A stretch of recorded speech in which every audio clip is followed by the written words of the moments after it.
कि Ayurveda is not all about dawai, Ayurveda is more of lifestyle. ये वात पित्त कफ को दोष क्यों बोला जाता है? जो हमारा पूरा शरीर है, 3 प्रक्रियाएं यदि इसमें सही तरीके से चल रही हैं जी। तो वो स्वस्थ कहलाता है बेसिकली। पता कैसे चलता है कि अपक्व अन्न है हमारे शरीर में? एपेटाइट की तरफ हम ज्यादा ध्यान नहीं देते आजकल। हाँ। हम समय की तरफ ध्यान देते हैं। लंच का टाइम हो गया, डिनर का टाइम हो गया, चलो कर लो। जबकि आपके शरीर को एक्चुअल भूख है कि नहीं, उसकी तरफ किसी का ध्यान नहीं। जो इंटरमिटेंट फास्टिंग है, इसका बड़ा चलन सा चल पड़ा और लोग इसलिए कर रहे हैं क्योंकि बाकी लोग कर रहे हैं। और अगर मान लो कोई इस तरीके की फास्टिंग करता भी है तो उन्हें किन चीजों का ध्यान रखना? इस तरह की फास्टिंग करनी है तो सिंपल या सात्विक वे में करनी चाहिए। 3 हिस्सों में बांटा जाता है हमारे स्टमक को। आज एक हिस्सा होता है पानी का, एक हिस्सा होता है खाने का और एक हिस्सा होता है हवा का। जल्दी सो और सुबह जल्दी उठो। सूर्यास्त से 4 घंटे के अंदर हमको सो जाना चाहिए। जैसे 10 बजे हम सोना भी इसलिए इम्पोर्टेंट है क्योंकि उसके बाद आपका मेटाबॉलिक रेट जो है पित्त का वो बढ़ेगा। और सुबह वात के काल में उठ जाना चाहिए। पंचकर्मा। प्रकृति चेंज हो रही है, एनवायरनमेंट चेंज हो रहा है, लोगों की लाइफस्टाइल चेंज होती जा रही है, टेक्नोलॉजी एनवायरनमेंट में है, पॉल्यूशन एनवायरनमेंट में है। पंचकर्मा बेसिकली हमारी बॉडी को डिटॉक्स करने में हेल्प करता है। तो जब हम स्ट्रेस में होते हैं हम सांस लेना भूल जाते हैं। हाँ, हम बहुत सांसें हमारी स्लो हो जाती हैं, ऑक्सीजन का इंटेक कम हो जाता है। करेक्ट। हमारी मेटाबॉलिक एक्टिविटी स्लो डाउन हो जाती है, स्ट्रेस और ज़्यादा बढ़ जाता है। मुझे लगता है कि मेरे सारे दर्शकों को अब तक बुखार, जिसको श्राप लग रहा था, अब थोड़ा बहुत उसको कम से कम उस एक्सटेंट टेम्परेचर तो तक, डिग्री शरीर तक का मेटाबॉलिज्म है बेसिकली। आपके शरीर का मेटाबॉलिज्म है, तो तुरंत आप मेडिसिन ना खाएं।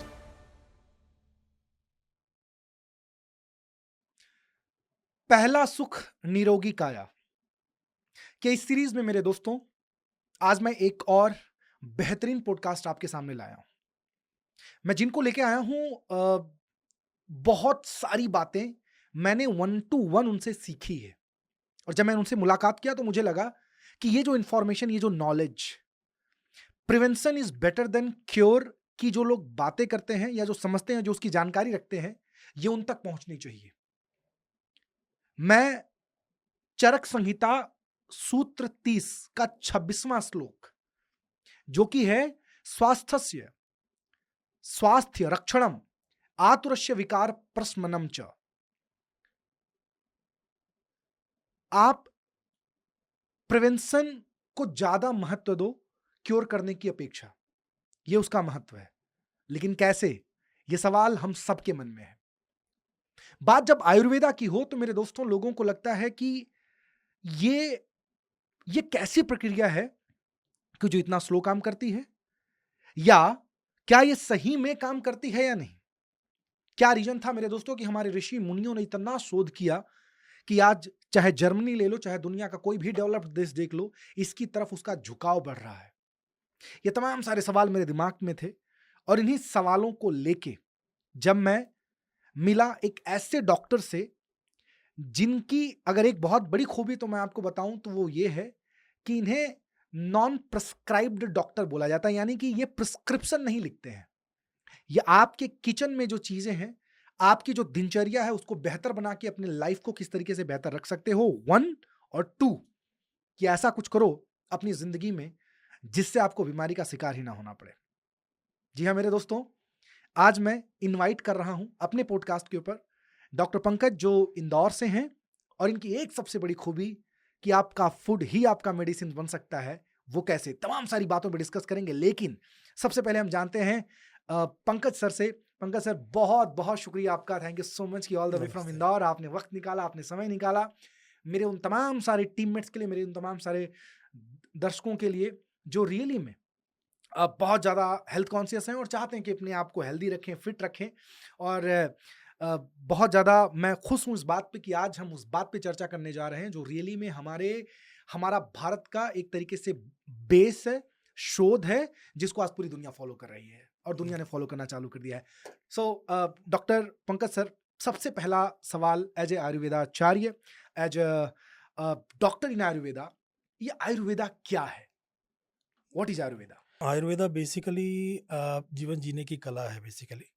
तो इसमें जो जिन जिन तरीकों से आप अपनी आयु को हेल्दी रख सकते हैं, स्वस्थ रह सकते हैं, और यदि आपको किसी छोटी मोटी तरह की बीमारी हो सकती है तो उसके क्या आप घरेलू नुस्खे कर सकते हैं, या कोई बड़ी बीमारी है तो उसको कैसे रिवर्स कर सकते हैं। तो वो सही आपने कहा शुरुआत में कि स्वस्थस्य स्वास्थ्य रक्षणम, मतलब जो स्वस्थ है उसके स्वास्थ्य की रक्षा कैसे हो सकती है, और जो आतुर है, जो बीमार है, उसके स्वास्थ्य को कैसे ठीक किया जा सकता है।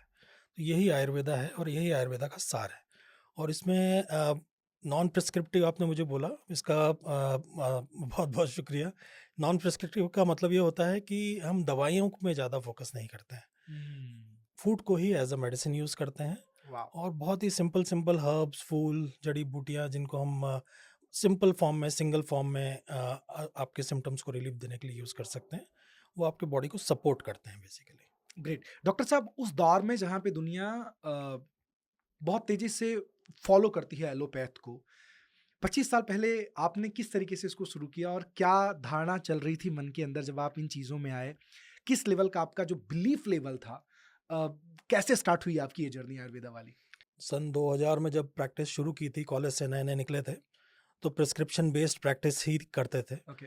बट सौभाग्य रहा कि कुछ अच्छे गुरुजनों के साथ, कुछ बड़े-बड़े वैद्यों के साथ मुझे काम करने का मौका मिला, और उनसे मुझे एक्चुअल आयुर्वेदा कैसे प्रैक्टिस करते हैं और आयुर्वेदा का अर्थ क्या है, ये समझ में आया कि Ayurveda is not all about दवाई और सिम्पटम्स और ट्रीटमेंट्स बेसिकली।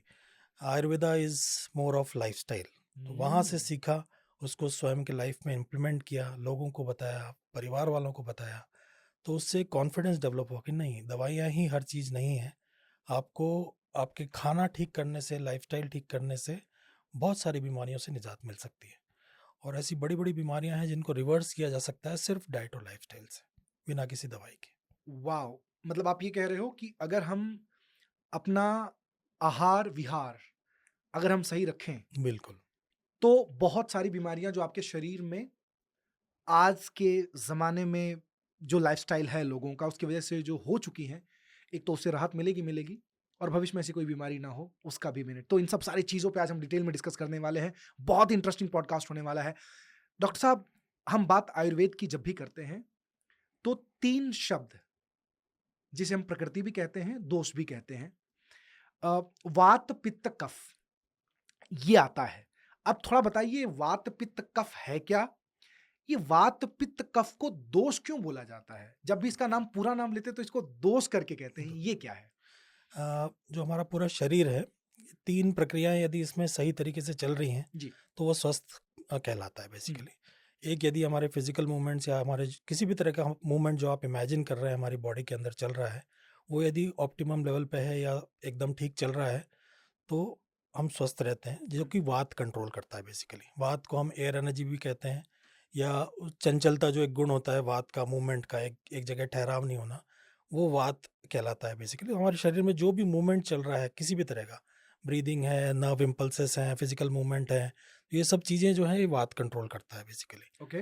वैसे ही पित्त जो है वो हमारी बॉडी में मेटाबॉलिक एक्टिविटीज़ को कंट्रोल करता है। हमारे शरीर में कुछ भी चीज़ जो एक फॉर्म से दूसरे फॉर्म में कन्वर्ट हो रही है, वो पित्त की वजह से हो रही है बेसिकली। तो जो पित्त होता है वो हमारे मेटाबॉलिज्म को कंट्रोल करता है। तो यदि हमारा मूवमेंट जो कि वात कंट्रोल कर रहा है, ओके। मेटाबॉलिज्म जो कि पित्त कंट्रोल कर रहा है, और कफ जो है वो हमारी इम्यूनिटी होता है बेसिकली, स्ट्रेंथ होता है, लुब्रिकेशन होता है, प्रोटेक्शन शील्ड होता है बेसिकली। तो यदि हमारा मूवमेंट, मेटाबॉलिज्म और इम्यूनिटी यदि कॉन्टैक्ट इंटैक्ट है, तो हम किसी भी तरीके से बीमारी का सामना कर सकते हैं या कोई भी बीमारी हमको नहीं होगी। तो यही वात, पित्त, कफ जो है आयुर्वेद का सार है, और इसी को बैलेंस करना आयुर्वेदा में सिखाया जाता है। हर व्यक्ति एक कॉन्स्टिट्यूशन के साथ जन्म लेता है, जो कि उसके पेरेंट्स के थ्रू, उसके जेनेटिक्स के थ्रू उसके अंदर इनकॉर्पोरेट होती है। करेक्ट। तो वो प्योर वात हो सकता है, प्योर पित्त हो सकता है, वात पित्त का कॉम्बिनेशन हो सकता है, या कफ के साथ कॉम्बिनेशन में हो सकता है।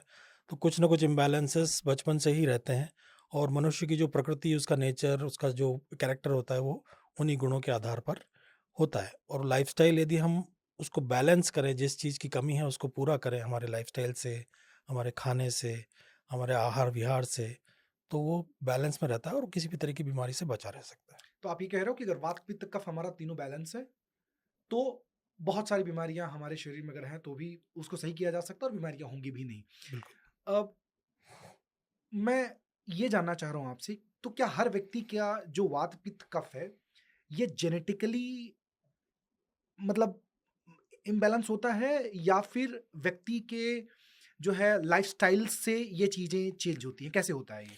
एक जो हम जन्म लेते हैं वो तो प्रकृति कहलाती है बेसिकली, है ना, जो हमारे साथ हमारे हमको मिली है। ओके। और एक होती है विकृति। तो विकृति जो है वो हमारे लाइफस्टाइल के ऊपर डिपेंड करती है कि हम्म। हम यदि जैसे वात है, वात का कैरेक्टर होता है चंचलता, रुक्षता। यदि हम रुक्ष भोजन कर रहे हैं और बहुत ज़्यादा ट्रैवलिंग वगैरह कर रहे हैं तो हमारा वात बिगड़ जाएगा। तो इस तरीके से विहार और आहार के थ्रू भी हम विकृति को इनवाइट कर सकते हैं। वैसे यदि पित्त है, पित्त की जो गुण होता है वो उष्णता होती है।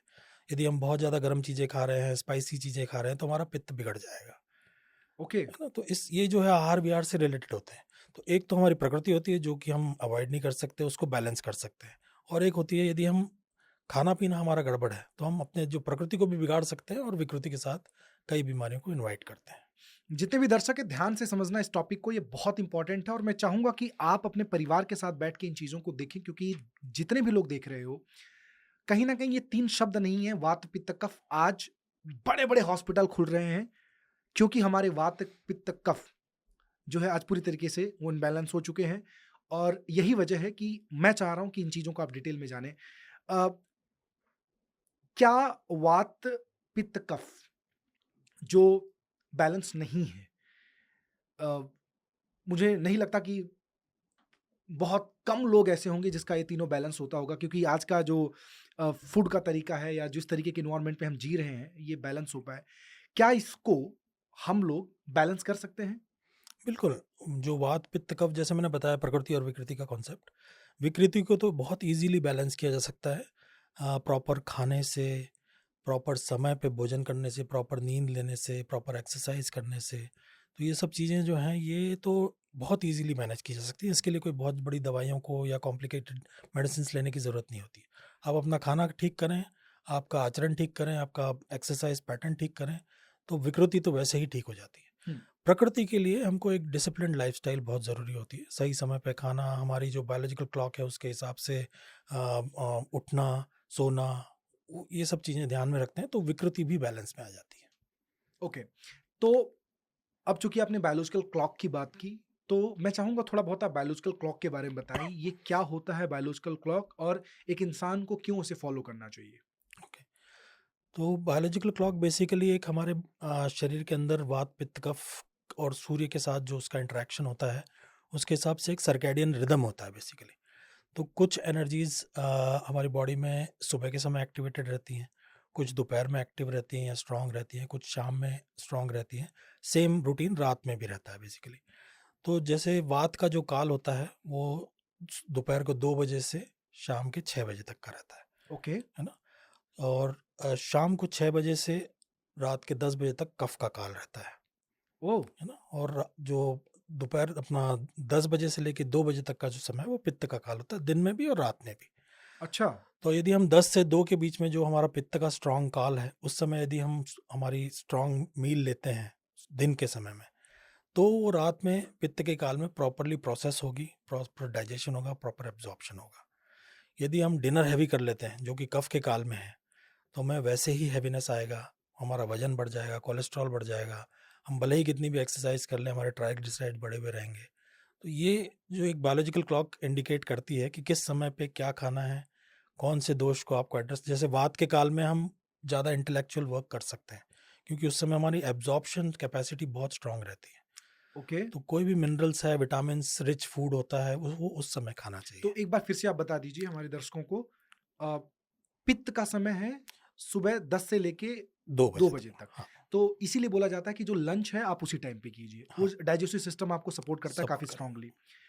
वात का जो समय है वो 2 बजे से लेके शाम को 6 बजे तक 6 है, बजे तक। राइट? और इस टाइम पे आप ये कह रहे हो कि अगर आप उस टाइम पे कोई एक्टिविटी करते हो, हाँ, इंटेलेक्चुअल इंटेलेक्चुअल एक्टिविटीज़ जो है एक्टिविटी ना। करते हो, फिजिकल एक्टिविटी भी, क्योंकि हाँ, वात कहीं ना कहीं मोमेंटम आपने जिस तरीके से बिल्कुल, बताया बिल्कुल। उसको सपोर्ट करता है। हाँ, और उसके बाद में कफ का जो समय है वो है शाम को 6 बजे से लेकर रात के 10 बजे तक। हाँ। इस समय हमें कौन सी एक्टिविटी करनी चाहिए? इस समय हमको जनरली क्योंकि कफ जो है वो स्लगिश एनर्जी होती है, ओके। तो उस समय हमको थोड़ा-सा हमको मूवमेंट रखना है, वार्म रखना है अपनी बॉडी को। एकदम खाना खाते ही लेट नहीं जाना है, सो नहीं जाना है। फिज़िकल थोड़ा वॉक पे चले जाएँ या इवनिंग वॉक्स जैसे होती हैं डिनर के बाद होती हैं, ताकि वो डाइजेशन हमारा सर्कुलेशन बेटर रहे। कुछ लोग होते हैं जो खाना खाते हैं तुरंत ही बैठ जाएँगे, टीवी देखेंगे या सो जाएँगे। तो उसमें तो बीमारियाँ आपके घर में शरीर में घर कर ही लेंगे। मतलब आप स्वतः बीमारियों का निमंत्रण अपने न्योता दे रहे हो आप। बिल्कुल वैसे ही होता है। यदि हम हमारा जो यदि इम्बैलेंस बना हुआ है शरीर के अंदर, तो हमें खाना खाने के बाद सुस्ती आती है, जबकि खाने से हमको एनर्जी मिलनी चाहिए, है करेक्ट। ना? हम बैटरी जब चार्ज करते हैं तो हम एक्टिव होते हैं। हाँ हाँ, हम उल्टा हमारे साथ होता है कि हम खाना खाते हैं, हमको सुस्ती आती है, गाड़ी में नींद। अपन फ्यूल भरवाते हैं गाड़ी को और भगाने के लिए। हाँ, तो वो हम हमारे साथ उल्टा होता है। उल्टा होता है, क्योंकि कहीं ना कहीं हम अपक्व अन्न को शरीर में संजोए हुए हैं। What is that? अपक्व अन्न? अपक्व अन्न मतलब जो भी आपके खाना पचा नहीं है, अच्छा, उसको अपक्व कहते हैं। कहते हैं। ओके। तो आपका पहले का मील पचा ही नहीं है, पहले का जो लिया हुआ आहार है वो पचा ही नहीं, और आपने दूसरा आहार ले लिया, तो जो पुराना था वो आधा पका हुआ रह गया, और जो नया था वो पका ही नहीं है। इसकी वजह से आपको सुस्ती आती अब मैं ये आपसे जानना चाहूंगा, मैं खुद इंटरेस्टेड हो जानने के लिए, ये हमें पता कैसे चलता है कि अपक्व अन्न है हमारे शरीर में? है। भूख जो होती है ना, भूख इंपॉर्टेंट। एपेटाइट की तरफ हम ज्यादा ध्यान नहीं देते आजकल। हम हाँ समय की तरफ ध्यान देते हैं, ओह लंच हाँ का हाँ, टाइम लंच हो का गया, टाइम हो गया, डिनर का खा टाइम लो। हो गया, चलो कर लो। जबकि आपके शरीर को एक्चुअल भूख है कि नहीं, उसकी तरफ किसी का ध्यान नहीं जाता है। हम सिर्फ समय घड़ी के हिसाब से खाना खाते हैं, और फास्टिंग, आपने क्या खाना खाया है उसके ऊपर ध्यान नहीं देते। यदि आपने हैवी खाया है तो जरूरी नहीं है कि आपको नेक्स्ट मील की जरूरत हो, है ना? आप उस मील के सहारे भी अपने बॉडी को प्रॉपर डाइजेशन दे सकते हो। आपको जब भूख लगेगी आपका शरीर आपको बताएगा। तो इसका मतलब आप ये कह रहे हो डॉक्टर साहब आयुर्वेदा के हिसाब से कि जब भूख हो तो खाओ, टाइम घड़ी देख के मत खाओ। मत खाओ। और वो भी सही समय पे खाना जरूरी है। अच्छा। यदि आपने अपना टाइम मिस कर दिया है खाने का, हम्म। और फिर आपको बाद में भूख लग रही है, तो उस समय नहीं खाना है। तो इसका मतलब आप ये कह रहे हो कि एक टाइम आपने फिक्स कर दिया हो और उस टाइम पे आपको भूख ना हो, तो इसका मतलब उस मील की आपको जरूरत नहीं थी। नहीं। और उसके बाद यदि आपको भूख लग रही है तो उस समय ऐसा नहीं कि अब जो मील मिस की है उसको हमने रात में खा लिया। नहीं तो क्या फर्क पड़ेगा? अगर मान लीजिए भूख लगी है तो हमें खा ही लेना चाहिए। नहीं, उस समय फिर बॉडी भूख नहीं, वो डिटॉक्स कर रही होती है बेसिकली। अच्छा। जो हमको फीलिंग आती है कि भूख लग रही है या खाना, तो उस समय बॉडी डिटॉक्स स्टेज में होती है, और वो प्रॉपर एंजाइम्स और एसिड्स सीक्रेट करके आपका जो पुराना पचा हुआ अन्न है उसको खत्म करती है। उस समय आपने खा लिया तो वो प्रोसेस भी खत्म हो गई। अच्छा, तो इसका मतलब अगर आप मान लीजिए उस टाइम पे खा रहे हो जिस टाइम पे हमारी बॉडी उसमें जो जूसेस हैं, जो आपके खाना आपने खाई है, उसकी एनर्जी को जब वो कर रही हो, वर्क में ले रही हो, और आपने अगर खा लिया, तो वो जो एग्जिस्टिंग प्रोसेस है वो भी पूरी तरीके से बंद हो Close जाता हो है। जाएगी। हाँ। इससे शरीर पे क्या फर्क पड़ता है? इससे वही अपक्व अन्न आपके शरीर में जमा होता रहेगा, और जो अनयूज्ड चीज है बॉडी में वो कहीं ना कहीं जाके स्टोर होगी, क्योंकि हाँ। ब्रेन तो उसको तब तक बाहर नहीं निकालेगा जब तक उसका फुल न्यूट्रिशन एब्जॉर्ब नहीं कर लिया। ओके। तो तब तक आप उसको शरीर में से बाहर नहीं निकाल सकते। तो जैसे ही आपने एक आहार के ऊपर दूसरा आहार हुआ, तो आपका अपक्व अन्न जो है या अनडाइजेस्टेड फूड जिसको बोलते हैं, वो स्टोर होने लगेगा। अब स्टोर करने के लिए बॉडी पहले तो आंतों में स्टोर करेगा, उसके बाद फिर वो लिवर के आसपास स्टोर करने लगेगा, फिर पैनक्रियाज के आसपास स्टोर करेगा, गॉल ब्लैडर के आसपास स्टोर करेगा, जिसको हम फैटी लिवर बोलते हैं, फैटी पैनक्रियाज बोलते हैं, फैटी गॉल ब्लैडर बोलते हैं। ओके। अब ये फैटी इसलिए होता है क्योंकि इसमें न्यूट्रिएंट्स स्टोर्ड है। जब भी आप फास्टिंग करेंगे या स्टार्विंग में चले जाएंगे, कभी खाना नहीं मिल रहा आपको 7-8 दिन तक, तो ये फैट बॉडी एब्जॉर्ब करके उसको डाइजेस्ट करती है, आपको एनर्जी देती है बेसिकली। इसलिए फास्टिंग का भी बहुत इंपॉर्टेंस है आयुर्वेदा में, कि कम से कम हफ्ते में एक दिन ऐसा रखें जिस दिन आप कोई आहार न लें, या सिर्फ जल पे रहें, या सिर्फ जूसेस पे रहें, ताकि आपकी बॉडी प्रोसेस करे वो पुराना जो जमा हुआ है उसको निकाले शरीर में से। ग्रेट हाँ। ग्रेट। तो मैं फास्टिंग पे आऊंगा, डिटेल में इसमें मैं बात करूंगा। अब चूंकि खाने की बात चल रही है, तो बहुत कॉमन सुनने में आता है कि लेट नाइट हमें खाना नहीं खाना है, या 8-9 बजे के बाद, 10 बजे के बाद हमें खाना नहीं खाना है। क्यों नहीं खाना है? भूख लगती है तो खाना चाहिए। वही चीज़ अभी मैंने जो आपको बताया ना, कि जैसे रात में 10 से 2 बजे तक का जो टाइम होता है वो पित्त का टाइम होता है। उस समय आपको नेचुरल है कि भूख लगे यदि आप काम कर रहे हैं, अच्छा। क्योंकि आपका शरीर पित्त को बढ़ा रहा है, लेकिन वो पित्त जो है वो डिटॉक्स करने के लिए है, एब्जॉर्ब करने के लिए है, एसिमिलेट करने के लिए है, मतलब उसमें से जो पोषण है वो निकालने के लिए है, जो आपने खाना खाया है दिन भर में। उस समय यदि आप फिर से कुछ खा लेते हैं, तो आपका जो ये पोषण एब्जॉर्प्शन का, न्यूट्रिशन का जो कॉन्सेप्ट है, ये खत्म हो जाता है। फिर बॉडी फिर डाइजेशन वाले फेज में चली जाती है, और जो खाना में से आपको जो पोषण निकालना था वो प्रोसेस वहीं की वहीं ठहर जाती है। तो यही जो हमने अभी इससे पहले पॉइंट डिस्कस किया, ये यही बात थी। तो कहीं ना कहीं ये जो साइकिल है हमारा, ये साइकिल हमें फॉलो करना जरूरी है, और ये बिल्कुल। समझना जरूरी है कि जिस टाइम पे वात पित्त कफ का जो भी है सिस्टम, आप उसको ब्रेक नहीं कर सकते हो। बिल्कुल। अदरवाइज आपकी बॉडी का बायोलॉजिकल क्लॉक ब्रेक होगा, जी, और बायोलॉजिकल क्लॉक अगर ब्रेक होता है तो संभावना है कि आपको अलग अलग टाइप की बीमारियां। हो जाए। फास्टिंग शब्द आपने इस्तेमाल किया थोड़ी देर पहले। पहली बात तो फास्टिंग क्या है, दूसरा क्यों करना चाहिए? फास्टिंग का जो सबसे ज़्यादा महत्व बताया गया आयुर्वेदा में, इसको हम लंघन कहते हैं बेसिकली। लंघन मतलब कि आप अपने शरीर को कुछ प्रोवाइड नहीं कर रहे हैं, न्यूट्रिशन या एनर्जी या फूड, हम्म। उसको मौका दे रहे हैं सांस लेने का, उसको मौका दे रहे हैं पुराना जो जमा है आपके शरीर में उसको साफ करने का। आपके शरीर के पास सारे टूल्स उपलब्ध हैं किसी भी बीमारी को दूर भगाने के लिए, किसी भी प्रकार के ना पके हुए अन्न को या अपक हुए अन्न को शरीर में से बाहर निकालने के लिए। हमें सिर्फ उसको टाइम देना है, मौका देना है। ये टाइम और मौका फास्टिंग देता है ओके। ना। जब आप एक दिन यदि सिर्फ जल पे रहें या कोई भी प्रकार का अनाज ना लें, तो जो पुराना जो अनडाइजेस्टेड आपके शरीर में पड़ा हुआ है, शरीर उसको खुद ही निकाल देगी बाहर। आप कई बार एक्सपीरियंस करेंगे कि फास्टिंग करने के अगले दिन आपको पेट अच्छे से साफ हो जाता है। वो इसलिए होता है क्योंकि शरीर ने जो पुराना जमा हुआ था, जबकि आपने खाया कुछ भी नहीं है, तो कायदे से मल नहीं निकलना चाहिए, पर ज़्यादा मल निकलता है क्योंकि शरीर प्रोसेस करता है पुराने खाए हुए अन्न को और निकाल देता है शरीर में से बाहर। इसलिए फास्टिंग बहुत इंपॉर्टेंट है।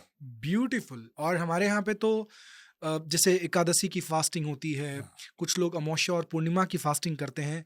तो ये हमारे जो पूर्वज थे, बड़े स्मार्ट तरीके से इन्होंने ना एक ऐसा सेटअप बना के रखा था कि बिल्कुल। हर 15 दिन में आपको कम से कम एक बार तो फास्टिंग करना चाहिए, चाहे अब बहाना चाहे स्पिरिचुअलिटी का हो हाँ, और चाहे बहाना आपके स्वस्थ का हो। और हर चीज़ को उन्होंने स्पिरिचुअलिटी से इसलिए कनेक्ट कर दिया सो दैट हम जैसे लोग कम से कम उसको एक स्पिरिचुअल भावना से करें।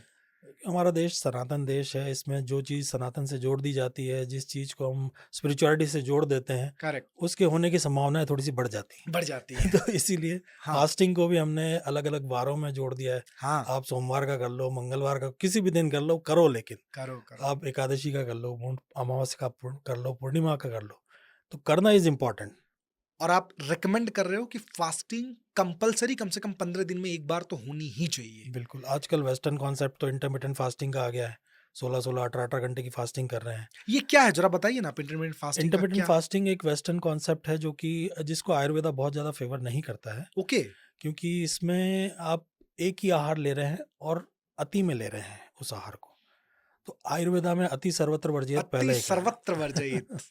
तो इसलिए आयुर्वेदा उस कॉन्सेप्ट के साथ नहीं जाता है। थोड़ा थोड़ा छोटा छोटा मील लें, लेकिन अपने बायोलॉजिकल क्लॉक के हिसाब से लें।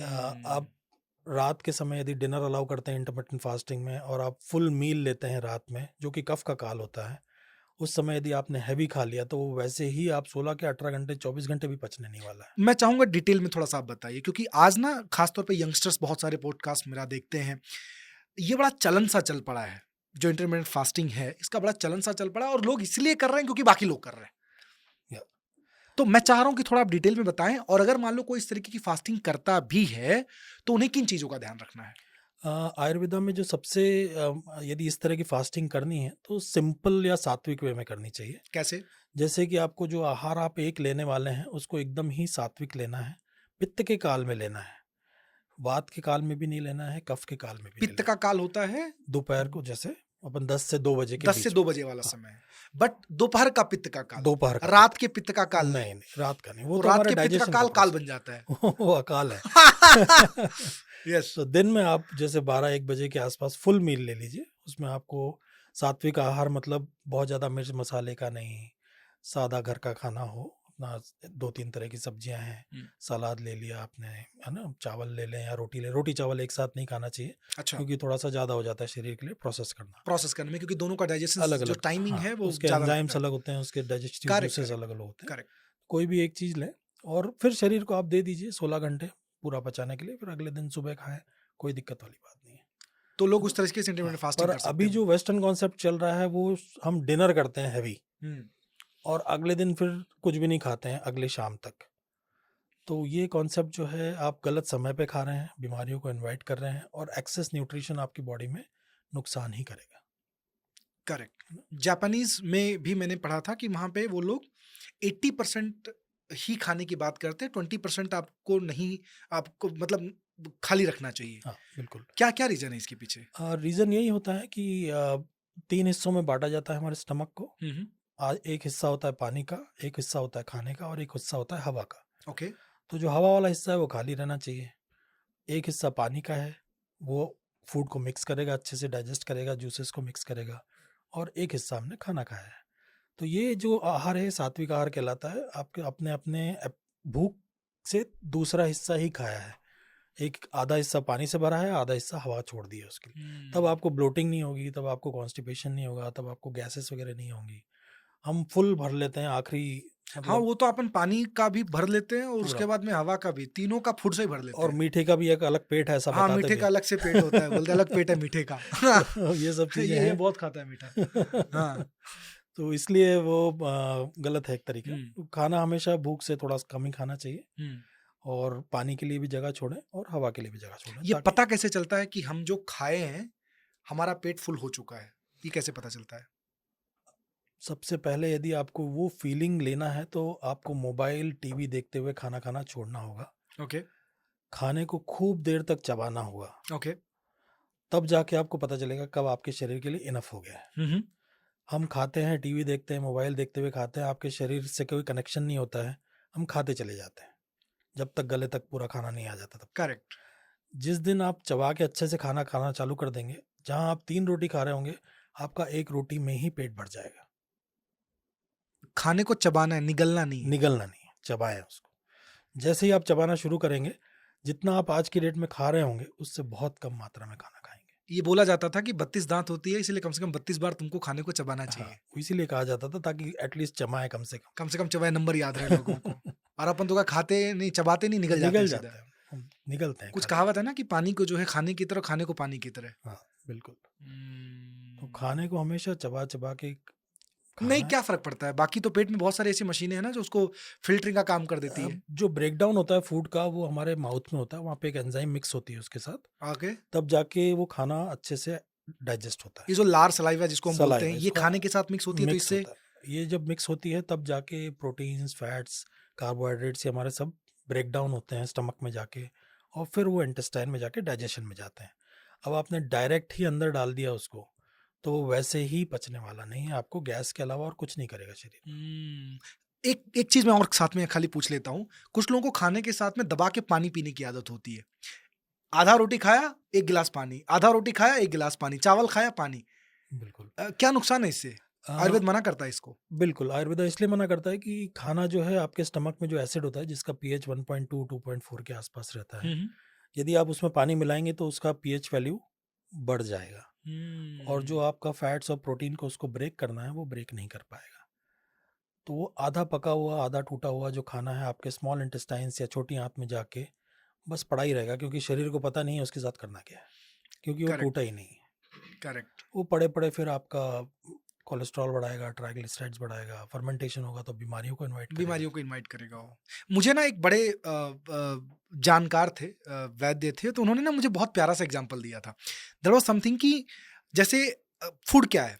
फूड एक जो है, आप जब आप यज्ञ करते हो तो यज्ञ के अंदर जो समिधा डालते हो वो आपका भोजन है। बिल्कुल। अब मान लीजिए आप अग्नि प्रज्वलित है, समिधा आप डाल रहे हो और उसके अंदर अगर आप ऊपर से पानी डाल दो तो क्या निकलता है? बोले धुआं। धुआं तो गैस ही कहीं ना कहीं एक उन्होंने समझाने के लिए मुझे बोला था, but what I can relate and why can understand from your conversation is something that. वही मैंने कहा, क्योंकि वो बड़ा बड़ा फिर गैस ही करेगा आपके शरीर में, वो गैस करेगा, शरीर को सुखाएगा। दो चीज, टीवी, मोबाइल और पानी, ये 3 चीज छोड़ दो आप, अगर आप चाहते हो कि खाना आपका अच्छे तरीके से काम करे। खाने के ऊपर हम घंटों बात कर सकते हैं। बिल्कुल। एक बहुत इंपॉर्टेंट फैक्टर है जिसको लोग नजरअंदाज कर रहे हैं, और खास तौर पे जब पहले तो रोशनी थी नहीं हमारे बाप दादा के जमाने में, और अंधेरा है तो करना क्या, जल्दी सो जाओ, और मैं तो कहता हूं कि उनके लिए वरदान था। बिल्कुल। अब लोग डे लाइफ से ज्यादा नाइट लाइफ की बातें करते हैं। सवाल बहुत सिंपल, बहुत सरल आपसे, सोना समय पे क्यों जरूरी है? क्यों बोला जाता है कि जल्दी सो और सुबह जल्दी उठो? क्या रीजन है? जैसे हमारा शरीर दिन भर एक्टिव रहता है, करेक्ट। थकता है, एनर्जी, बहुत सारी मेटाबॉलिक एक्टिविटीज़ हमारे साथ शरीर में चलती रहती हैं। तो उसको रिचार्ज करने के लिए जो हमें एक वरदान मिला हुआ है वो है नींद। नींद हमारे शरीर के लिए, दिमाग के लिए, मन के लिए इतनी ज़्यादा ज़रूरी है अनवाइंड करने के लिए। जो आजकल नई नई बीमारियां हो रही हैं, स्ट्रेस, एंजाइटी, डिप्रेशन, इन सब से यदि आपको निजात पानी है तो दिल खोल के सोना इज़ इम्पॉर्टेंट। दिल खोल के सोना मतलब ये नहीं कि हम सोते ही जा रहे हैं। हाँ हाँ पड़े हुए हैं सांड की तरह। बिल्कुल, हाँ वो तो बीमारी है बीमारी है। ना? तो वो भी अपने प्रकृति के हिसाब से ही सोने का एक विधान बताया गया है। और सूर्यास्त से 4 घंटे के अंदर हमको सो जाना चाहिए। जैसे सूर्यास्त से 4 घंटे के अंदर सो जाना सो है। जाना चाहिए। ओके। जैसे अब 6 बजे सूर्यास्त हो रहा है तो हम 10 बजे तक सो जाएं, है ना? और 10 बजे हम सोना भी इसलिए इम्पोर्टेंट है क्योंकि उसके बाद आपका मेटाबॉलिक रेट जो है पित्त का, वो बढ़ेगा। यदि आप उस समय काम करेंगे तो आपको भूख लगेगी, आपकी night eating, night bungee eating वगैरह जो होती हैं वो सब चालू हो जाएगा क्योंकि आपको इच्छा होगी खाना खाने की, पित्त बढ़ रहा है, जबकि उस समय बॉडी को डिटॉक्स करना है। तो इसलिए 10 साढ़े 10 तक आपको सोना चाहिए और सुबह वात के काल में उठ जाना चाहिए ताकि आपको सुस्ती ना लगे, है ना? तो आप जैसे 6 बजे के पहले उठ जाते हैं तो वो वात का काल होता है। उस समय आपका नर्वस सिस्टम काफ़ी एक्टिव रहता है, तो आपको उठ के फ्रेश लगेगा। ब्रह्म मुहूर्त में आप इधर उठते हैं तो आपको थकान लगने की बजाय या और सो जाने की बजाय आपको ऐसा लगेगा कि कुछ करें नया, क्योंकि आपका नर्वस सिस्टम उस समय काफ़ी एक्टिव लेकिन रहता है। तकलीफ उठ नहीं पाते ना डॉक्टर साहब। वही आपको आदत डालनी है। ये सब आदत की बातें होती हैं कि हमको रात में जागने की आदत अच्छा होती है। वात का समय है, आपने बिल्कुल सही बोला। सुबह जैसे 2 से 6 बजे का समय होता है वो वात हम्म, का समय होता है। उससे हमारा माइंड, नर्वस सिस्टम काफ़ी एक्टिव होता है। उस समय कोई भी चीज़ हम प्रैक्टिस करेंगे, योगा करेंगे, मेडिटेशन करेंगे, वो सीधा ब्रेन, हार्ट, माइंड का कनेक्शन रहता है क्या basically। बात है। Early morning 2 AM to 6 AM। हाँ, और यदि हम 6 बजे के बाद उठते हैं तो वो कफ का काल होता है। उस समय हमको कफ, अब सुस्त दोष है थोड़ा सा, तो हमें सुस्ती लगती है और थोड़ा सो जाने की इच्छा होती है। ओह तो यस। इसलिए ब्रह्म मुहूर्त में उठना महत्वपूर्ण बताया गया है। तो कम से कम यदि आप 7 से 8 घंटे की नींद लेते हैं खुल के, तो आपका शरीर, मन, आत्मा सभी सुखी रहती हैं, सारी इंद्रियां अच्छे से काम करती हैं। Thank you. 2 चीजें आपने बता दी।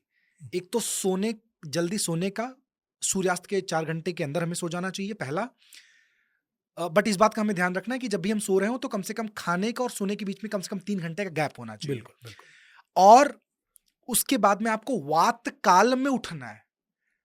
प्रभात काल 4 AM बोला गया, ब्रह्म मुहूर्त बोला गया, लेकिन आज आयुर्वेदा के हिसाब से बहुत सिंपली तरीके से आपने बताया। I mean that is really brilliant. Doctor साहब, मुझे लग रहा कि बहुत सिंपली हम लोग चीजों को बहुत अच्छे तरीके से कवर करते जा रहे हैं, लेकिन जब बात आयुर्वेदा की हो तो एक वर्ड बहुत पॉपुलर है, पंचकर्मा। जितने भी दर्शक हैं मैं आपको बता दूं आपकी जानकारी के लिए कि मैं कहीं ना कहीं डॉक्टर साहब के कनेक्शन में पंचकर्मा की वजह से आया और मैं कनेक्ट हो पाया सर्वम, जो आज जिसका कॉन्सेप्ट यही है कि पंचकर्मा आप अपने लाइफ में जो आप काम कर रहे हो, जो एक्टिविटी कर रहे हो, जो जॉब या बिजनेस कर रहे हो, आप वो करते हुए भी आप इस आयुर्वेदा की थ्योरी को अपने फूड के माध्यम से, फूड एज मेडिसिन, और पंचकर्मा के माध्यम से किस तरीके से अपने लाइफ में जो है आप सेट कर सकते हो। एंड डॉक्टर साहब कहीं ना कहीं वहीं पे एज ए डॉक्टर वहाँ पे एज ए एडवाइजर भी हैं। सो वहीं पे मेरी उनसे मुलाकात हुई और मुझे लगा कि ये इन्फॉर्मेशन, ये जानकारी आप सब तक पहुँचनी चाहिए। और मैं धन्यवाद देना चाहता हूँ पूरी सर्वम की टीम को, क्योंकि ये जो वीडियो, ये जो पॉडकास्ट हम बना पा रहे हैं दोस्तों, ये कहीं ना कहीं ये पावर्ड बाय सर्वम है। So thank you so much to entire Sarvam team. Doctor साहब over to you. So Ayurveda में पंचकर्मा का बहुत बड़ा महत्व है एक्चुअली, क्योंकि जैसे जैसे प्रकृति चेंज हो रही है, एनवायरनमेंट चेंज हो रहा है, लोगों की लाइफस्टाइल चेंज होती जा रही है, टेक्नोलॉजी एनवायरनमेंट में है, पॉल्यूशन एनवायरनमेंट में है, पंचकर्मा बेसिकली हमारी बॉडी को डिटॉक्स करने में हेल्प करता है, सफाई करने में। तो उससे हम बड़े से बड़ी बीमारियों जो जड़ बना लेते हैं शरीर के अंदर, उसको हम जड़ से निकाल सकते हैं। अच्छा, पंचकर्मा के माध्यम से। पंचकर्मा के माध्यम से। ओके। तो इसमें जैसे वात, इसको पंचकर्मा क्यों बोला जाता है? पंच मतलब 5 होता है, कर्म 5, मतलब कार्य होता है। बिल्कुल। पंचकर्मा क्यों बोला ये जाता है? 5 तरह के कर्म होते हैं जो अलग अलग दोषों पे, अलग अलग स्थानों पे किए जाते हैं। जैसे इसमें सबसे पहला कर्म जो होता है वो नस्यम होता है, जो कि ऊर्ध्व जत्रुगत, मतलब हमारे गर्दन के ऊपर की कोई भी बीमारी होती है शरीर में, तो उसको ठीक करने के लिए ये बहुत इफेक्टिव रेमेडी है, जिसमें नस्यम मतलब नाक में, हाँ, ओके। नाक में इसमें ऑयल, जड़ी बूटियों का काढ़ा या अलग अलग तरह के जो रसायन होते हैं उसके थ्रू डिटॉक्स किया जाता है, जो कि हमारे इंद्रियों को डिटॉक्स करता है, हमारे माइंड से रिलेटेड किसी बीमारी को डिटॉक्स करता है बेसिकली। वैसे ही दूसरा जो कर्म होता है वो होता है वमन। वमन कर्म जो होता है उसमें उल्टियाँ कराई जाती हैं Okay. बेसिकली। तो ये हमारे लंग्स से रिलेटेड बीमारियों को दूर करने के लिए, कफ से रिलेटेड कोई बीमारी है उसको दूर करने के लिए, हार्ट से रिलेटेड कोई बीमारी है, ब्लॉकेजेस खोलने के लिए बहुत इफेक्टिव होता है। विरेचन होता है एक कर्म, जिसको पित्त से रिलेटेड कोई भी बीमारी हो, पेट से रिलेटेड कोई बीमारी हो, स्किन से रिलेटेड कोई बीमारी हो, उसके लिए बहुत इफेक्टिव रेमेडी माना है। इसके अलावा दो ऐसे कर्म होते हैं जो अकेले वात को संभालने के लिए लगते हैं, क्योंकि वात जो है वो एक स्ट्रॉन्गेस्ट दोष है। अग्नि वात के बिना नहीं रह सकती और जल वात के बिना मूव नहीं कर सकता है। तो इसलिए वात के लिए दो क्रियाएं लगती हैं उसको संभालने के लिए। इसलिए आप मेरी बातों से समझ जाएंगे कि वात कितना इम्पोर्टेंट है हमारी बॉडी बहुत के ज्यादा अंदर, और उसको कंट्रोल में रखना कितना इम्पोर्टेंट है। वात से ही बुढ़ापा आता है, जो वृद्धावस्था है वो वात काल ही कहा जाता है। वात हमारे माइंड से रिलेटेड है, हमारे नर्व से रिलेटेड है, हमारे स्केलेटोमस्कुलर सिस्टम से रिलेटेड है। इसलिए उसको कंट्रोल करने के लिए दो तरह की वस्तियाँ होती हैं। एक वस्ती होती है उसको पोषण करने के लिए, और एक होती है उसको सफाई करने के लिए, जिसको हम अनुवासन और आस्थापन वस्तियाँ कहते हैं। तो इस अच्छा। तरह से 5 तरीके के कर्म होते हैं जिसको हम पंचकर्मा कहते हैं। और इन अच्छा। पंचकर्मा से आप वात पित्त कफ का बैलेंस इमीडिएटली अचीव कर सकते हैं। So Panchakarma is not all about कि बॉडी में आपने तेल लगाना, ये है वही पंचकर्मा, वो पूर्व कर्म है पंचकर्मा का। वो पूर्व कर्मा है। पंचकर्मा का भी पूर्व कर्म है और पाश्चात्य कर्म है। ओके। तो पंचकर्मा के लिए शरीर को रेडी करना इस पूर्व कर्मा, जिसमें अभ्यंग आता है, अलग अलग तरह के मसाजेस आते हैं, वो पंचकर्मा का पूर्व कर्म है। बड़ा इंटरेस्टिंग है ये। फिर आप पंचकर्मा के लिए रेडी होते हैं। हाँ हाँ। आपके शरीर में यदि अग्नि दोषों की स्थिति ठीक है तो पंचकर्मा किया जाता है, और उससे उबरने के लिए फिर पश्चात्य कर्म किया जाता है, जिसमें डाइट लाइफस्टाइल आपकी एक प्रॉपर वे में आपको एक डिसिप्लिन समझा दिया जाता है, जिसको आप फॉलो करेंगे तो आप किसी भी बीमारी से बच के रहेंगे। मैं बहुत फ्रेंकली बताऊं, मेरी 6 साल की लाइफस्टाइल, 6 साल में 95% डॉक्टर साहब मैं बाहर ही खाया। 95% फ्लाइट में सोया, ट्रेन में सोया, बस में सोया। That was my lifestyle. 8-8 घंटे स्टेज पे खड़े रहना या जूम के सामने 6-6 घंटे 7-7 घंटे का लाइफस्टाइल में जी रहा था। बिल्कुल। मैं बहुत फ्रेंकली बताता हूं, जितने भी दर्शक मुझे देख रहे हो, अभी आप मुझे देखो और अगर आप 4 महीने पहले मुझे देखे होते तो ह्यूज डिफरेंस आपको मिलता। मैं इस चीज का अभी अभ्यास कर रहा हूं। I am practising this life, और रियली में मैं थैंकफुल हूं आयुर्वेदा का, सर्वम का खास तौर पे, कि बहुत ज्यादा बेनिफिट हुआ मुझे। और जो एनर्जी मैं अब महसूस कर रहा हूं, जो पावर मेरे अंदर मुझे अब लग रहा है डॉक्टर साहब, that is a different level all together.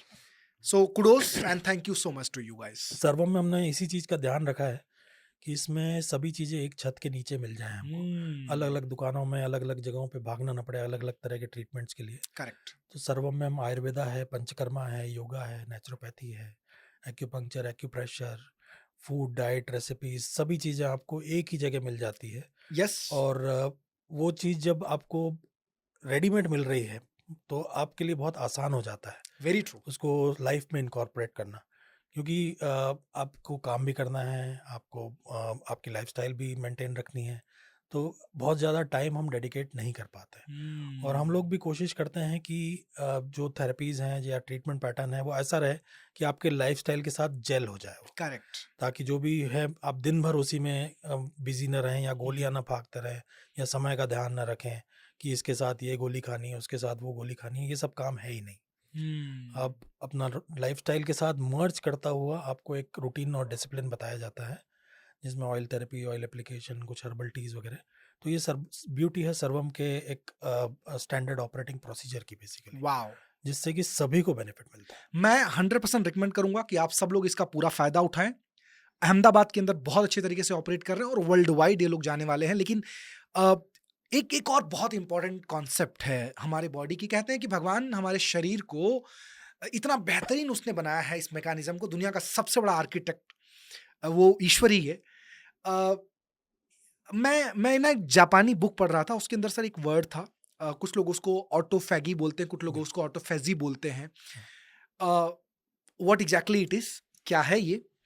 और मैंने स्टडी के दरमियान जो हमारे बॉडी के अंदर ऑटो इम्यून डिसीजेस होते हैं, ये दोनों के बीच में मैंने फर्क देखा। So autophagy versus auto immune diseases, बिल्कुल। मैं चाहता हूँ थोड़ा बहुत इसके ऊपर अप्लाई डालिए। ऑटोफेजी ये होता है कि शरीर हमारे शरीर के जो सेल्स टिश्यूज होते हैं उसको खुद ही डिस्ट्रॉय करता है बेसिकली। जैसे बुखार होता है, हम फीवर के बारे में जैसे बात करते हैं तो फीवर हमको दबाना नहीं चाहिए कभी भी, है ना। हम एक मिनट, फीवर दबाना नहीं चाहिए? बिल्कुल, हम जैसे ही फीवर आता है हम तुरंत ही पैरासिटामोल या किसी तरह की कोई गोली खा के उसको दबा देते हैं, जबकि वो फीवर आता ही इसलिए है ताकि आपके अंदर जो ये पैथोजेंस हैं इसको पचाए, इसको डाइजेस्ट करे, इसको एटमॉस्फेयर इसका ख़त्म करे ताकि वो पनप पाए। और हम इतनी जल्दी में होते हैं ठीक होने के कि हम उसको दबा देते हैं बिल्कुल। जबकि शरीर के पास एक ऑटोफैजी नाम का एक टूल है जिसमें ये सेल्फ डिस्ट्रॉय करता है, जो सेल्स या टिश्यूज इन्फेक्ट हो गए हैं उनको पचा के बाहर निकाल देगा शरीर के लिए। आप ये कह रहे हो कि ऑटोफेजी जो है हमारे बॉडी के अंदर जो सेल्स या जो कोशिकाएं हमारी वो काम की नहीं है, निष्क्रिय हैं, या इन्फेक्टेड हो गई वो हैं, या इन्फेक्टेड हो गई हैं, उनको वो बाहर निकाल देता है। बिल्कुल पचा देगा उसको, ओके। डाइजेस्ट करके खत्म कर देगा शरीर में, आपको निकाल देगा। ओ, उसी के लिए फीवर आता है, क्योंकि वो काम कर रहे हैं तो हीट जनरेट हो रही है आपके बॉडी के अंदर। फीवर यदि एक लेवल के ज़्यादा बढ़ रहा है, 101, 102, 103 तक जा रहा है, तब ठीक है, मतलब आपके पास इन्फेक्शन ज़्यादा है और आपके डिफेंसेस स्लो होते जा रहे हैं, इसलिए वो ज़्यादा बढ़ रहा है। पर यदि 100, 99, 101 तक फीवर है और आप उसको दबा रहे हैं तो ये गलत काम कर रहे हैं। फिर आपको एंटीबायोटिक्स और अलग अलग तरह की बीमारियां लेनी ही पड़ेगी, क्योंकि आपने ऑलरेडी ही हार मान ली है इन्फेक्शन से। तो बुखार को चढ़ने दें, वो अपने आप ही उतर जाएगा। कितने टेम्परेचर तक, कितने डिग्री तक आपने 101 इसको? मैक्सिमम चढ़ा है यदि, तो उसको आप थोड़ी देर चढ़े रहने दें। यदि 102 जा रहा है, 103 जा रहा है, तो फिर आप उसको दवाई से या ठंडे पानी की पट्टियों से कम करें। मुझे लगता है कि मेरे सारे दर्शकों को अब तक बुखार जिसको श्राप लग रहा था, अब थोड़ा बहुत उसको कम से कम उस एक्सटेंट टेम्परेचर तो तक, आपके डिग्री शरीर तक, का मेटाबॉलिज्म है बेसिकली। आपके शरीर का मेटाबॉलिज्म है, तो तुरंत आप मेडिसिन ना खाएं, वेट करें। अगर मान लीजिए बुखार बहुत ज्यादा हो रहा है, नहीं आउट ऑफ कंट्रोल है, तो आप जरूर दवाई खाएं। एक और इंपॉर्टेंट चीज, ऑटोफिजी के बारे में बात की गई, लेकिन उसके सामने ऑटो इम्यून डिसीजेस की भी बातें की गई। मैं चाहता हूँ थोड़ा बहुत आप इसके बारे में बताएं। ऑटो इम्यून कंडीशन एक्चुअली एक बीमारी है, ओके, जिसमें so it's a condition. It is a condition, okay, जिसमें कि आपके शरीर का ट्यूनिंग कुछ इस तरीके से गड़बड़ा जाता है कि वो अपने ही अच्छे सेल्स को डिस्ट्रॉय करने लगता है बेसिकली। ऑटो इम्यून कंडीशन बड़ी मतलब आपका शरीर ही आपके शरीर के अगेंस्ट काम करने लगता है बेसिकली। उसमें डाइट लाइफस्टाइल का बहुत इम्पोर्टेंस है। आपके शरीर में एक एटमॉस्फेयर जनरेट करना होता है जिससे कि बॉडी हमारी एल्कलाइन रहे, ज़्यादातर एसिडिक स्टेज में ना जाए, क्योंकि जैसे ही एसिडिक होती है बीमारी पनपने लग जाएगी। आपके शरीर के सेल्स आपके शरीर के ही दुश्मन बन के उसको खत्म करना और शुरू दुनिया कर में जितने भी कैंसर के पेशेंट पाए गए हैं, उनकी बॉडी का जो लेवल था वो एसिडिक ही था। एसिडिक था, बिल्कुल। डॉक्टर ओटो एनरिच, मैंने उनकी एक बुक जो नोबेल लॉरेटो है, जिसको नोबेल प्राइज मिला था प्रोबेबली 1983 में, if I am not exactly wrong. So उनको जो है, उन्होंने इस बात पे खोज की थी कि जो भी हमारे कैंसरस टिश्यूज हैं वो एसिडिक हैं। करेक्ट, बिल्कुल। तो ये कहीं ना कहीं हमारे लाइफस्टाइल में भी आता है। तो इसलिए, क्योंकि एसिड हमारी बॉडी में सिर्फ स्टमक में है, बाकी हमारी पूरी हेल्दी बॉडी जो है अल्कलाइन होती है।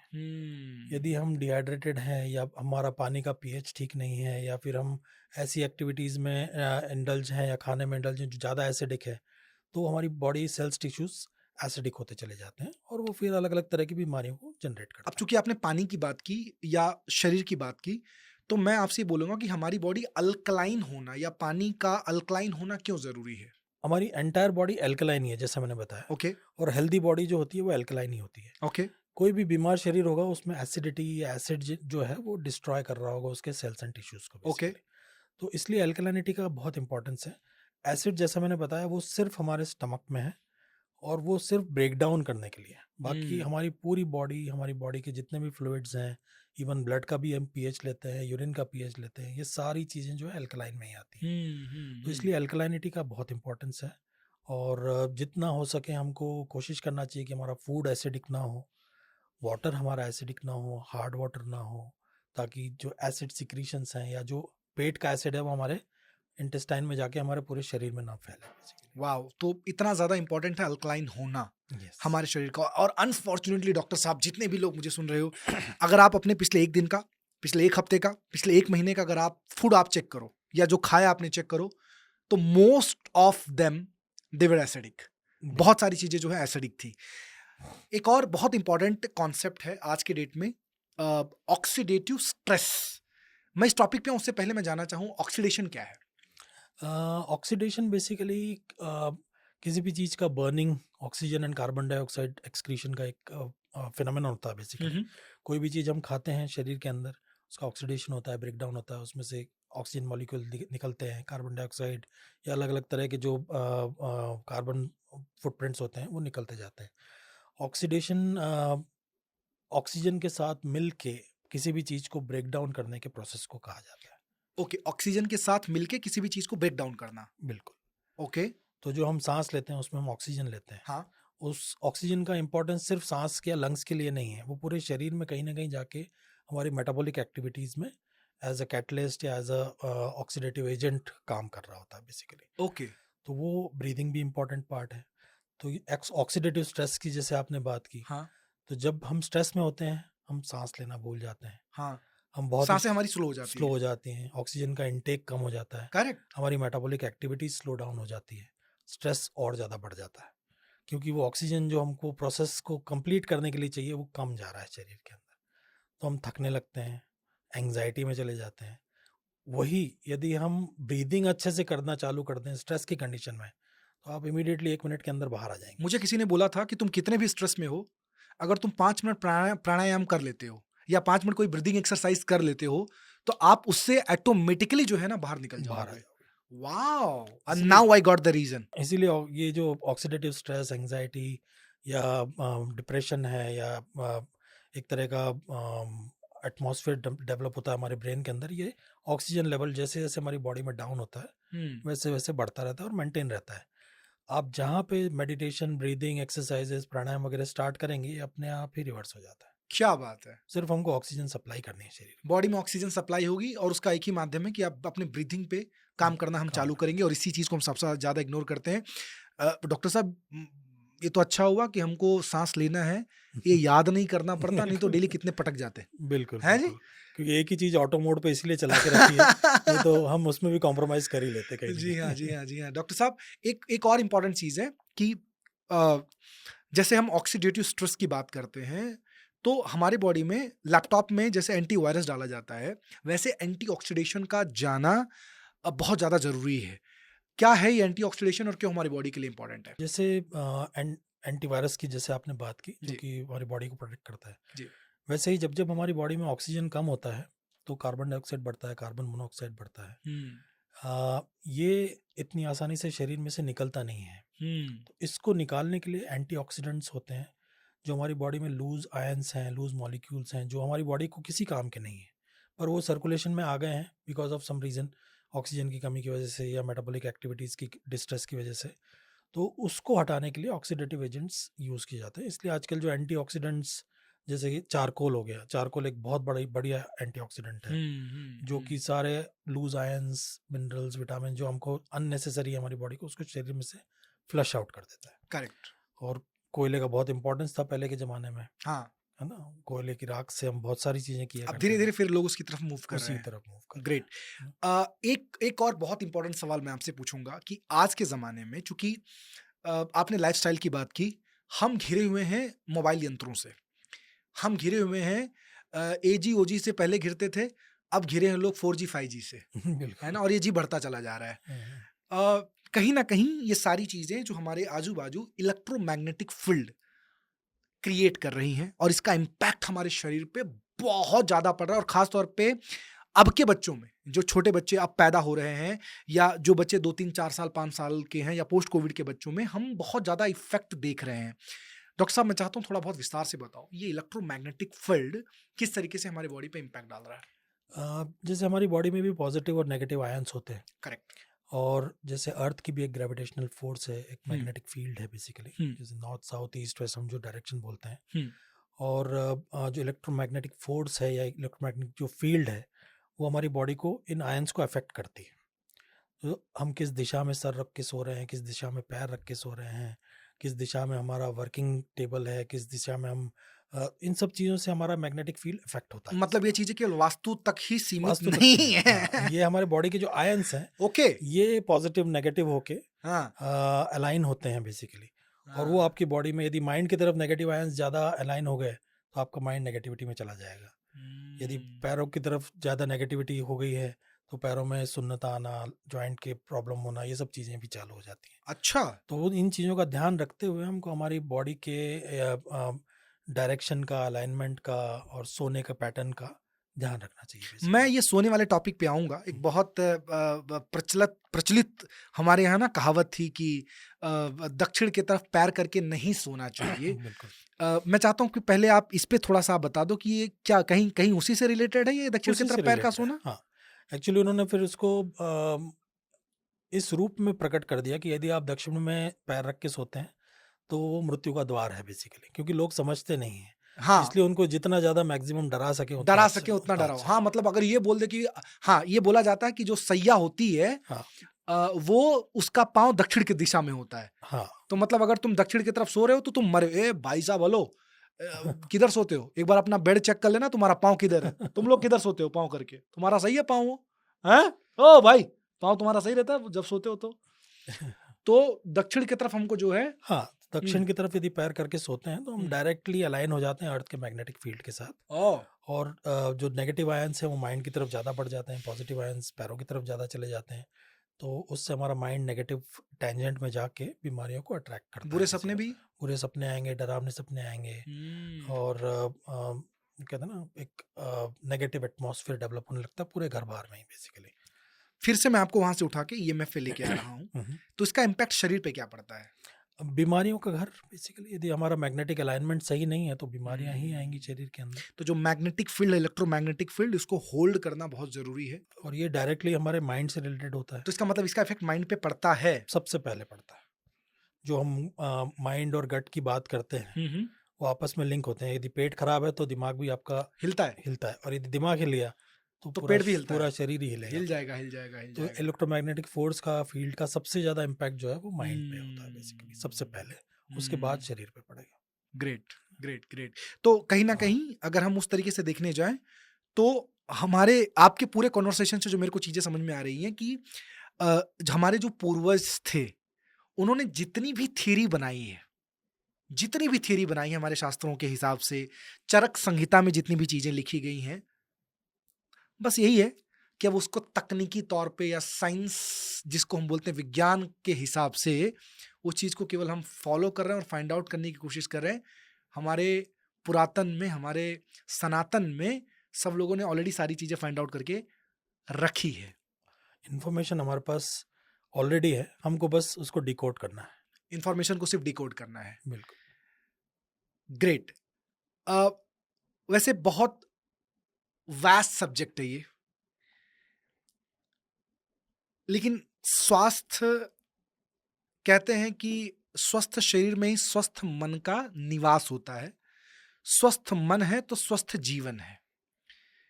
तो इसका मतलब यह है कि अगर हमारा शरीर स्वस्थ नहीं है तो हमें दिक्कतें हो जाती हैं। अब मैं चाहूंगा थोड़ा आप बताइए कि हमारा रूटीन खाने का किस तरीके से होना चाहिए, शेड्यूलिंग के हिसाब से, हमारे डे के हिसाब से, और हमें सुबह जैसे ब्रेकफास्ट, लंच और डिनर के अगर मैं कॉन्सेप्ट में बात करूं आपसे, तो हमारा रूटीन कैसा होना चाहिए? बिल्कुल बिल्कुल।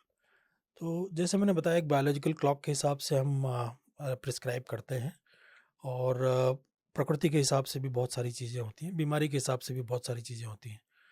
तो जैसे मैंने पहले बताया कि जो पित्त का काल है सुबह 10 बजे से 2 बजे तक का, वो हमारी मेजर मील का एक फेस होता है। उस समय हमको हमारा हैवीएस्ट मील जो है वो लेना है। ब्रेकफास्ट हमको लाइट लेना है और डिनर लाइटेस्ट लेना है बेसिकली, और सूर्यास्त के जितना पास लेंगे उतना अच्छा रहता है। तो इस तरीके से यदि हम एक पैटर्न सेट करते हैं तो हमारे को हमें मतलब फुल्ली डाइजेशन वाला एक इम्पैक्ट, प्रॉपर एपेटाइट किसको कहते हैं या भूख लगना किसको कहते हैं, इसके बारे में आपको फील होगा एक्चुअली। नहीं तो हम जनरली सिर्फ टाइम हो गया खाना खाने का खा लेते हैं। तो आप इसको, इस पैटर्न को एब्जॉर्ब करने का या इम्प्लीमेंट करने की कोशिश करेंगे तो आपको समझ में आएगा कि एक्चुअल भूख क्या होती है और वो कैसी होती है। उस समय खाया हुआ थोड़ा सा आहार आपके शरीर में तुरंत एनर्जी भर देगा। ग्रेट। तो light breakfast, normal lunch, lightest dinner, जो कि वेस्टर्न कॉन्सेप्ट के ठीक उल्टा है। पर आयुर्वेदा डाइजेस्टिबिलिटी पे ज़्यादा बिलीव करता है। डाइजेस्टिबिलिटी पे ज्यादा बिलीव करता है। आपके- बहुत सारे ऐसे लोग हैं जो बिना खाए रहते हैं, पानी पे रहते हैं, बिल्कुल। फिर भी वो बहुत स्वस्थ रहते हैं। और मैं कई ऐसे लोगों को जानता हूँ सर जो फलाहारी हैं, वो सिर्फ फल का ही आहार करते हैं और बहुत स्वस्थ हैं। बिल्कुल। और बहुत बहुत ऐसे एग्जाम्पल, बहुत ऋषि मुनि हुए हैं और आज की डेट में भी बहुत सारे ऐसे लोग बहुत अच्छा काम कर रहे हैं। एक अपने प्रोग्राम को मैं वाइंड अप की ओर लेके जाऊं, बिकॉज एक ऐसा सब्जेक्ट है इसके ऊपर हम घंटों बात कर सकते हैं। अब पूरे कॉन्वर्सेशन से ये समझ में आया कि सारी कहानी है ना सर, ये जिह्वा से ही है। बिल्कुल। तो लोग ये 3 इंच के जुबान के लिए कई बार अपने 6 इंच के बॉडी को दाव पे लगा देते हैं। जो चीजें इससे अंदर जा रही है, इसके माध्यम से जा रही है, और जो चीजें इससे बाहर आ रही है जिह्वा से, वो हमारे जीवन की दशा और दिशा दोनों निर्धारित करती है कि दशा बेहतर होगी कि दशा की दुर्दशा होगी। बिल्कुल, आपने काफी सुंदर एक्सप्लेन किया इसको।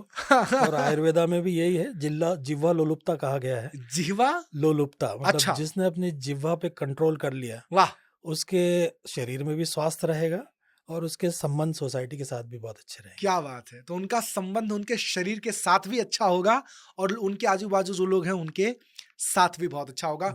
हम प्रोग्राम को वाइंड अप करें। हमने हमारे यहाँ पे एक सिस्टम है, एक तरीका है कि एक फायर राउंड हम लोग खेलते हैं।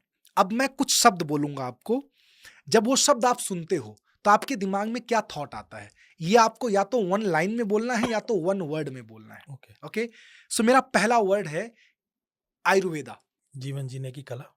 जीवन जीने की कला, आर्ट ऑफ लाइफ। पंचकर्मा, जीवन का आधार। जीवन का आधार। भोजन, मन की संतुष्टि। सेटिस्फैक्शन। बिना भोजन के भी आप रह सकते हैं। क्या बात है। सिर्फ मन को संतुष्ट करने के लिए मन को भोजन, संतुष्ट करने के लिए जिह्वा को संतुष्ट करने के लिए। मेरे हिसाब से जिह्वा को संतुष्टि। बिल्कुल। बहुत बढ़िया। जल, जल जीवन है। जल जीवन है। ग्रेट। मैं दिल से धन्यवाद देता हूं आपका डॉक्टर साहब। बहुत सारे टॉपिक हमने कवर किए, इतने कम समय के अंदर बहुत सारी बातें हमने कवर की हैं और मुझे पूरा यकीन है, पूरा विश्वास है कि हमारे आपके इस कॉन्वर्सेशन से अगर लोगों ने अपने जीवन में इसको इस्तेमाल करना चालू कर दिया और अपनी आम जिंदगी में लेके आ गए तो बहुत कुछ चेंज कर सकते हैं। एक मैसेज जो आप सभी दर्शकों को देना चाहते हैं वो क्या है? आपकी टीम की तरफ से, सर्वम की टीम से सबसे पहले तो मैं धन्यवाद कहना चाहता हूँ कि ये मौका आप लोगों ने मुझे दिया। और सारे समाज के लिए यही मैसेज है कि स्वस्थ रहें, खुश रहें, अच्छा खाएं, अच्छा बोलें और एक अच्छे समाज का निर्माण करें। Thank you so much doctor साहब, बहुत बहुत धन्यवाद आपका। बातें बहुत हमने नॉर्मल लैंग्वेज में, बहुत साधारण लैंग्वेज में आपने समझाई, लेकिन मुझे पूरा विश्वास है कि ये कई लोगों की जिंदगी, उनका आहार, विहार, व्यवहार और विचार, ये सब बदलेगा। बिल्कुल। Thank you so much. Thank you so much.